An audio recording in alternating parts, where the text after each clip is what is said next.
sintonia, troca de experiências e um bate-papo descontraído sobre o espiritismo na sua manhã. Deusa Nogueira explica a mediunidade no nosso dia a dia. Começa agora, na sua Rádio Rio de Janeiro, o programa Conversando sobre Mediunidade. Companheiros, amigos e irmãos da Rádio Rio de Janeiro, Deusa Nogueira conversando sobre mediunidade. Vamos continuar o estudo da obra excelente que é Seara dos Médiuns, do Espírito Emmanuel, através da mediunidade Francisco Cândido Xavier, editado pela Federação Espírita Brasileira. Hoje estamos no programa 46 e a nossa página é intitulada União. Esta página são considerações do capítulo 31, que fala sobre as dissertações, as mensagens dos espíritos. E é sobre a 20ª dissertação, 20ª mensagem, que é de São Vicente de Paulo. E ele fala assim para nós: a união faz a força. Sede unidos para serdes fortes. O Espiritismo germinou, lançou raízes profundas. Ele vai estender sobre a terra seus ramos benfazejos. É preciso que vos torneis invulneráveis aos dardos envenenados da calúnia e da negra falange dos espíritos ignorantes, egoístas e hipócritas. Para chegardes a isso, é preciso que uma indulgência, uma benevolência recíprocas presidam vossas relações, que vossos defeitos passem despercebidos, que apenas vossas qualidades sejam notadas, que a tocha da santa amizade reúna, ilumine e aqueça vossos corações, e resistireis aos ataques impotentes do mal, como rochedo inabalável à vaga furiosa. E esta mensagem de São Vicente de Paula é uma mensagem comportamental. Quando ele fala da união, fazer a força, para ele ser unido, para ser forte, meus amigos, é a gente começar a entender, e a gente está falando para médiuns, a gente está falando para trabalhadores da seara espírita. Não há protagonismo, não é isso? Na verdade, muitas vezes um dos médiuns se destaca numa determinada produção, mas ele faz parte de todo um organismo, de todo um grupo, de toda uma potência, que é a união de um grupo mediúnico. Potência em orações, potência em entendimento, potência em trabalho. Então, amigos, é isto que a gente precisa estar consciente. Mesmo que o trabalho seja isolado, seja individual, mas há uma sustentação. A sustentação da equipe mediúnica da Casa Espírita, a sustentação dos espíritos trabalhadores e protetores daquela casa. Então, isso tem que ficar claro em nós, para que a questão do orgulho, da vaidade, não nos atrapalhe. E ele coloca, não é? A doutrina espírita germinou e lançou raízes profundas. E que raízes são essas? São os princípios da nossa doutrina. A ideia da imortalidade que vem mudar o nosso ponto de vista em relação à nossa própria vida. A ideia de Deus, em primeiro lugar, não é? A ideia da comunicabilidade que nós médiuns experimentamos em maior ou menor intensidade. A ideia da reencarnação que vai nos trazer objetivo, sentido de vida. Amplitude no aproveitamento das oportunidades, trabalho fecundo e profundo na nossa reforma moral, na nossa reforma íntima, não é? E ele vem dizendo que existe toda árvore que começa a produzir fruto, tem os dados da calúnia, a falange dos espíritos ignorantes, egoístas, hipócritas, toda essa situação, esse ataque começa a haver em função das ideias que abraçamos. Muitas vezes não é nem em função de mérito pessoal, mas da tarefa que abraçamos, que é uma tarefa de divulgação e de extensão da ideia espírita sobre a Terra. Então, ele coloca, não é, que vai haver tudo isso. Qual é o ponto que vai nos apoiar? A tocha da santa amizade. Eu achei essa mensagem muito bonita, porque o que é uma tocha? É uma luz que surge de um conjunto de fatores, desde aquele fator apoiador da tocha, até os elementos que são ali colocados, o combustível, para que a luz se faça, para que o fogo se faça. Então, a tocha da santa amizade é isso. Tem a sustentação, tem o combustível e tem a finalidade, que é iluminar. E para isso, a gente vai ter que ter essa benevolência recíproca nas nossas relações. Indulgência, gente. A gente, ao invés de estar apontando o defeito do outro, vamos ver as qualidades. Vamos perceber por que é que aquele companheiro está ali naquele trabalho.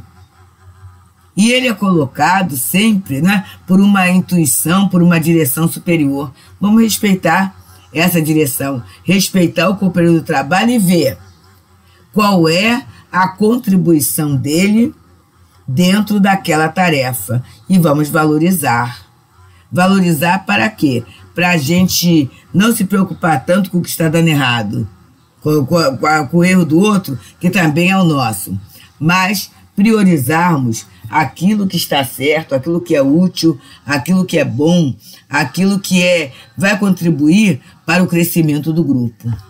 E Emmanuel, então, comentando essa 20ª dissertação do capítulo 31 de O Livro dos Médiuns, ele vem intitulando Comunhão, nós já falamos uma página, que foi recebida por Francisco Cândido Xavier na reunião pública de 24 de junho de 1960.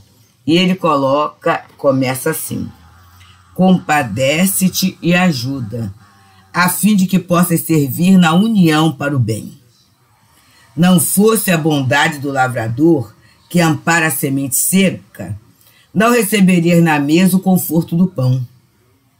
Não fosse o trabalho do operário que assenta tijolo por tijolo, não disporia de segurança no alicerce do próprio lar.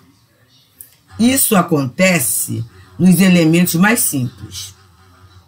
Repara, porém, a atitude da vida, para que ninguém falte à comunhão do progresso. Então, ele fala em algo que a gente às vezes esquece, que é a interdependência. Não é? A gente tem em casa o pão. Às vezes a gente até faz o pão, mas a gente esquece que alguém plantou, alguém colheu, alguém moeu, beneficiou a farinha, não é? Alguém embalou, alguém transportou.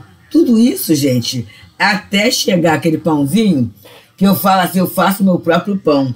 Mas muita gente trabalhou para que eu pudesse ter os elementos indispensáveis para esse pão, que é o conforto.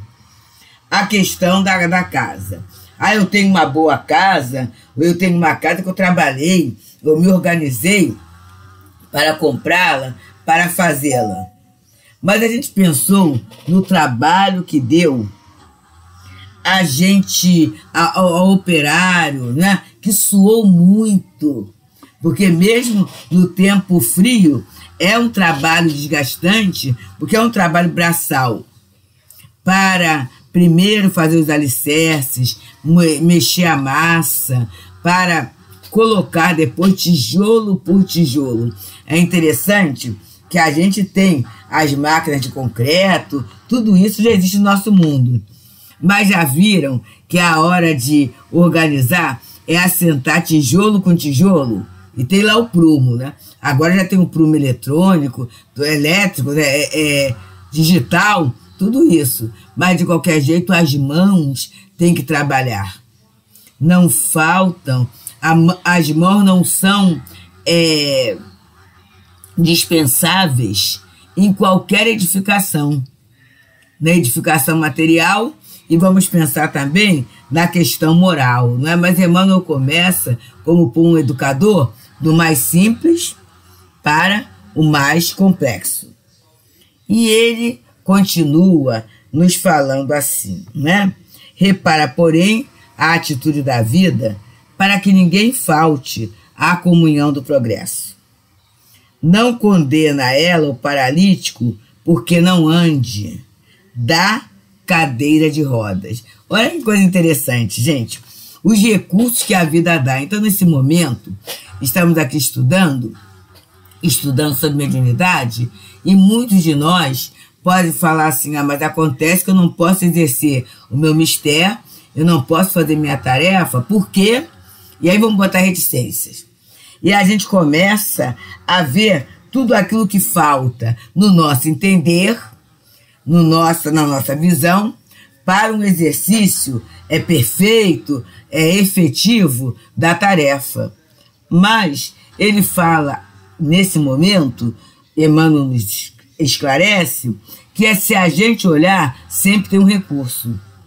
Agora, o paralítico, ele não anda, mas tem cadeira de rodas. Mas a cadeira de rodas é cara. Pois é, mas a gente sabe de tantas instituições, inclusive na nossa Rádio de Janeiro, tem a campanha da cadeira de rodas, lá da Fundação Cristã Espírita Paulo de Tarso. Há uma campanha. E temos, né, outras instituições que dão, mas a gente chama atenção nesse momento, porque é uma campanha e o valor, a doação, é separadinha. Doou tantos reais para ajuda na compra de cadeira de rodas. Então, e a gente tem até uma pessoa conhecida que se beneficiou, recebeu a cadeira de rodas da instituição.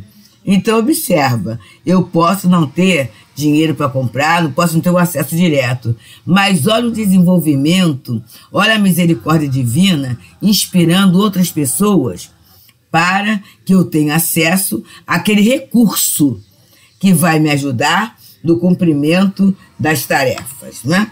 Então, a gente precisa observar esse recurso. E isso vem o quê? De uma palavra chamada fraternidade. E é uma chamada para todos nós. Se eu tenho o dever de administrar, a possibilidade de administrar e ajudar aquele que não tem o recurso. Vamos analisar e perceber essas questões. E ele continua. Não malsina os olhos enfermos, brune lentes protetoras. Os amigos da Rádio Rio de Janeiro devem lembrar que eu fiz, né, uma gravação do Conversando sobre a Mediunidade mesmo, há mais ou menos 3 anos atrás, quando eu fiz a cirurgia da catarata. A primeira e depois a segunda, do segundo olho. E uma beleza, a gente sai da cirurgia e até hoje eu falo, abençoado inventor das lentes. Oro por ele, oro mesmo, gente. Porque que beleza, não é? Você que via tudo empanado, eu via assim, né? De longe, era tudo nebuloso, uma dificuldade muito grande. Mas hoje eu consigo enxergar. Em função da leitura, de muito estudo, tudo isso, foi recomendado um óculos de leitura, que eu uso, como eu estou usando agora, para o nosso estudo. Mas, meus amigos, não tem problema nenhum mais em relação à distância, né? Passando dificuldades. Então, a gente tem essas lentes protetoras, né? Mas aí eu não consigo comprar, o óculos é caro. O que é que a gente faz? A gente consegue, com toda certeza, auxílio. Desde aquele auxílio das instituições que fornecem, até muitas vezes o auxílio fraterno de amigos, que faz a chamada vaquinha, e a gente consegue ter acesso ao recurso. Continua Emmanuel a nos falar. Não relega os mutilados à própria sorte. faz recursos mecânicos. E aí, perna mecânica, temos as bengalas, temos os andadores, tudo isso, gente, de grande utilidade mesmo para a criatura ter uma independência. E eu lembro da querida tia Irene, já no plano espiritual, que a gente descobriu que ela se equilibrava nas próprias pernas. Ela teve a amputação da perna esquerda, mas ela com o andador fazia tudo, né? A perna mecânica, não houve uma adaptação, até porque, na verdade, a gente procurou a empresa errada, tudo isso, mas passou, né? Mas o que ela fazia, gente? Era uma cozinheira muito boa. E certa vez a gente viu ela descascando camarão, em pé, na pia, e com o andador ao contrário. Gente, o andador não protegia em nada, né? Na verdade, ela descobriu o equilíbrio numa perna e meia só. Olha que beleza, olha o recurso.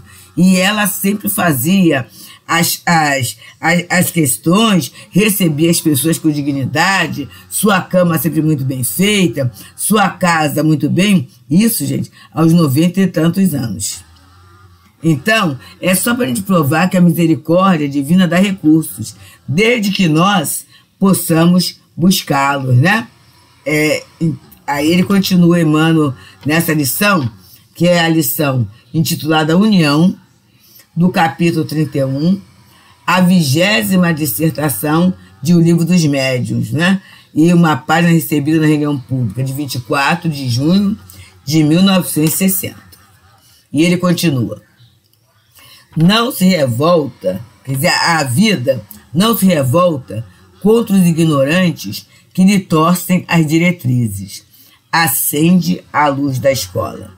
Que beleza a gente ter a bênção da escola na vida de cada um de nós. A escola que nos dá uma formação acadêmica, que nos permitiu a alfabetização, a interpretação, tanto das letras quanto dos números que fazem parte da nossa vida, né? Até chegarmos à doutrina espírita, que é a doutrina do livro. Então, a dificuldade que a gente teria se não fôssemos alfabetizados para termos acesso a toda essa literatura que nos ajuda tanto. E ele continua.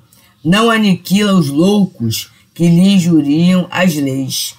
Acolhe-os generosamente no regaço do hospício. Então, a área da saúde mental é uma área belíssima, muito bela mesmo. E as pessoas não são aniquiladas, porque tem a dificuldade. Cada vez mais, os métodos, a metodologia de tratamento visando a saúde mental estão mais brandos, mais suaves e até mais eficazes. Os métodos psicoterapêuticos estão numa beleza, num crescimento muito grande. Por quê, gente? Porque o objetivo é aproveitamento, não é aniquilamento. O objetivo é a inclusão e não a exclusão.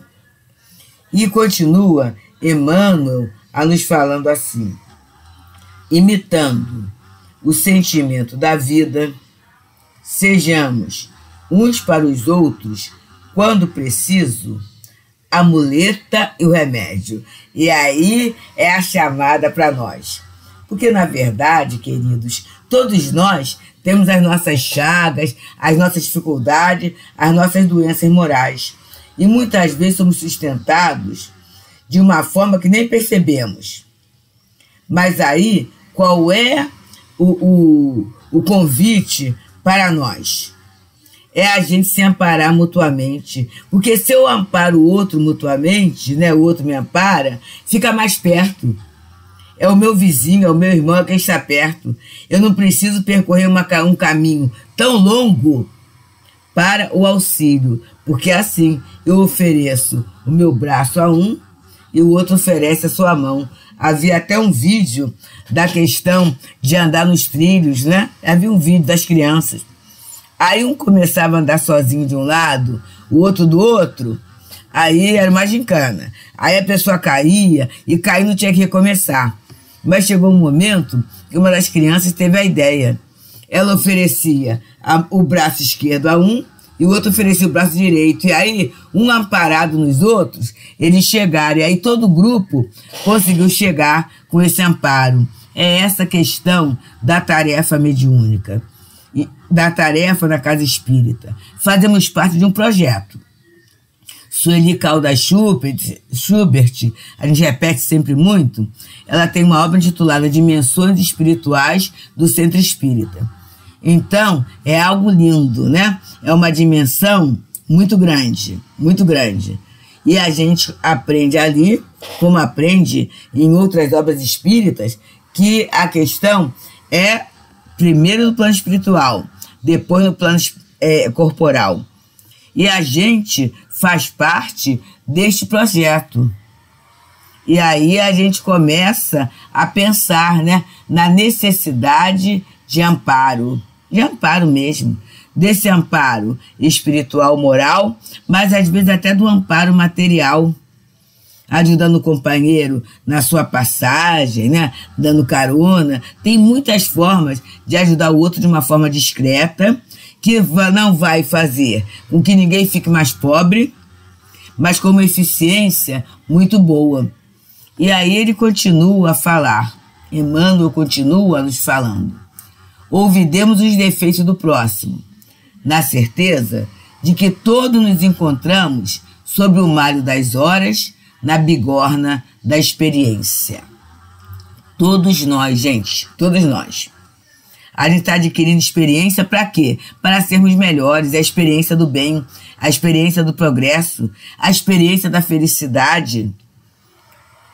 Tolerância é o cimento da união ideal. Tolerância.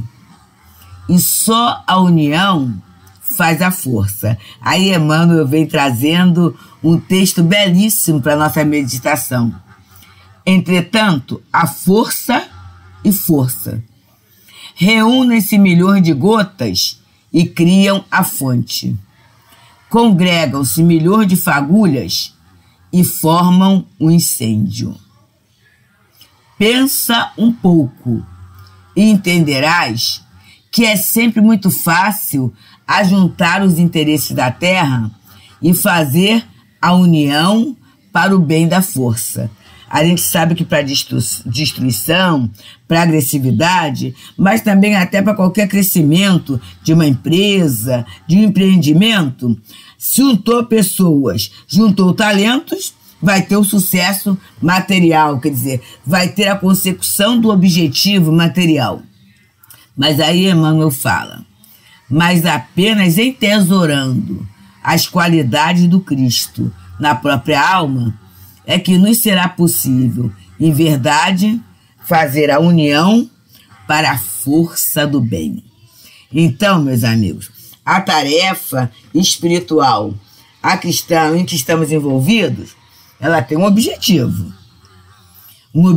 sublime, um objetivo superior, um objetivo que extrapola as questões materiais, embora em nossas casas espíritas nós tenhamos questões materiais que precisamos dar conta. A própria manutenção da casa espera por nós. Vamos lá. Mas só que esse nosso movimento é para a força do bem. A casa espírita existe para ser um ponto de referência de Jesus, do bem aqui na Terra. E que coisa boa a gente está podendo ajudar nesse projeto. Então, queridos, que a gente possa pensar que essa palavrinha união possa estar nas nossas mentes, possa estar no nosso conteúdo vibratório, para que nós sejamos, dentro da equipe espírita, aquele que soma, aquele que obedece, aquele que ama. Muita paz. Deusa Nogueira explica a mediunidade no nosso dia a dia. Programa Conversando sobre Mediunidade.